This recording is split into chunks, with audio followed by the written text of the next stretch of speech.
Charlie Bello was unlike any man Amara had ever met. Where the others were focused and driven, he was free-spirited and spontaneous.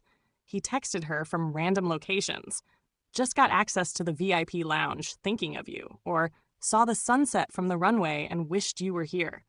He talked about Lagos the way most people talked about a temporary stop, not a home. His apartment was barely furnished because what's the point of collecting stuff when I'm never here? Their first date was an adventure. He took her to an underground speakeasy in Ikeja she never knew existed, then to a rooftop where you could see planes taking off from Murtala Muhammad Airport. "That's the beauty of life," he said, watching the lights of a departing plane. "Everyone on that flight is going somewhere, starting a new chapter. We're all just travelers, Amara. Some of us just embrace it more than others." She found his philosophy both exhilarating and terrifying. Could she build a life with someone who never stood still? But then he looked at her with those warm, adventurous eyes, and she wondered if maybe standing still was overrated. Amara thought surely this was it. 4 Charlies had to be the limit. The universe couldn't possibly be this cruel, this complicated, this utterly absurd. She was wrong.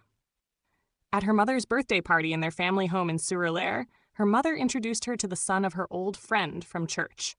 "Amara, this is Charlie Obi. He just moved back from London. He's a lawyer. Very successful. His mother and I have been friends for 40 years. Charlie Obi was sophisticated, well-traveled, and carried himself with the quiet confidence of someone who had seen the world and chose to come home. He wore a designer watch and spoke with a slight British accent that he claimed to be trying to lose. "Nigeria is where I belong," he told her as they escaped to the balcony away from the party noise. "I spent 10 years in London building someone else's dream. Now I'm back to build my own." When their eyes met, Amara felt something she hadn't felt with the others. Recognition. Like they'd known each other before, in another life maybe. It was ridiculous. It was impossible. It was the 5th Charlie, and Amara wanted to scream. That night, Amara sat in her car outside her mother's house, unable to drive home. 5 men. 5 Charlies. All of them perfect in different ways. All of them interested in her. All of them, theoretically, the answer to a dead prophet's prediction. She pulled out her phone and opened her notes app, typing frantically. "Charlie Adebayo, the artist, makes me feel alive, passionate, seen for who I am inside. Cons: unstable income, too spontaneous. Charlie Okonkwo, the banker, makes me feel secure, sees my potential, matches my ambition. Cons: too traditional, all business. Charlie Nwachukwu makes me feel pure, selfless, grounded. Cons: never available, married to his work. Charlie Bello, the traveler, makes me feel free, adventurous, young. Cons: commitment issues, will he ever stay?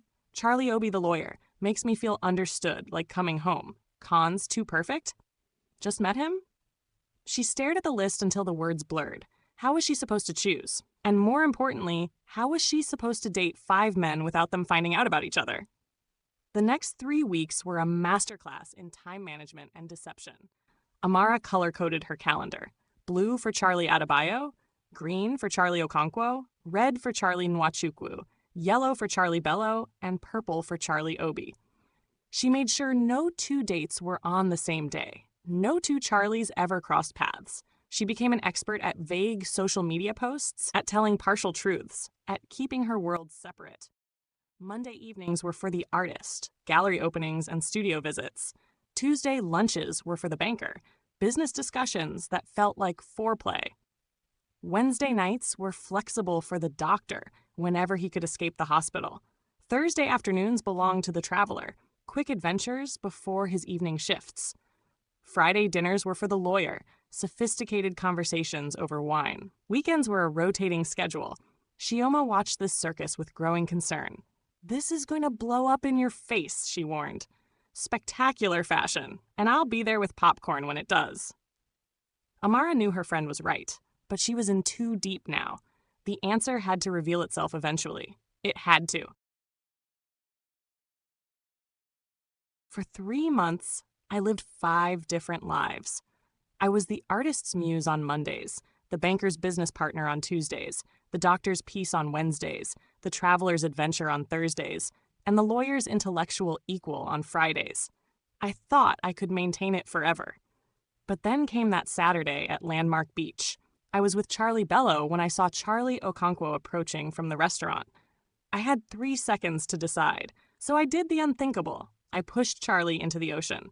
What happened next changed everything. Episode 3.